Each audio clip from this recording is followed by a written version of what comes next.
What's up guys? Ayan. May ano tayo ngayon, may magic fruit at saka kalamansi. So wala tayong mahanap na kamyas kaya kalamansi na lang tutry natin. So ayan, sabi nila, pag kumain ka daw na itong magic fruit, mawawala yung asim ng kalamansi o ng kamyas. Kasi marami na rin ako nakikita nitong kumakain nito na ganun yung sinasabi nila.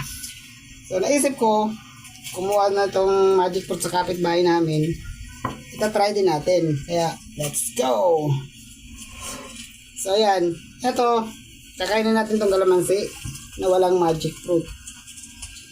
Ayan, kalamansi. Kakainin na natin.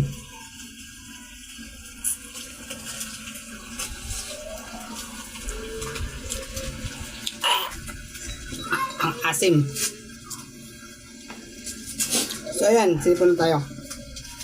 Ngayon, kakainin na naman natin tong magic fruit. Oh, parang sili siya. Kakainin na natin. Tapos kakain tayo niyan kung anong, kung malalasahan ko ba talaga yung asim. The moment of truth.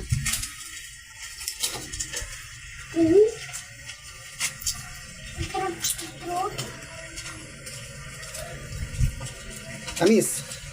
Masarap siya. Ngayon, susundan na natin ang kalamansi.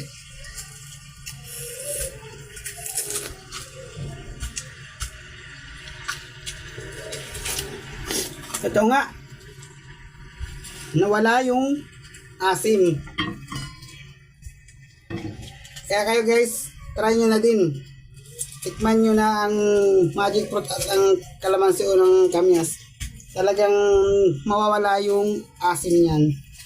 So that's all for today's video guys. Thank you for watching.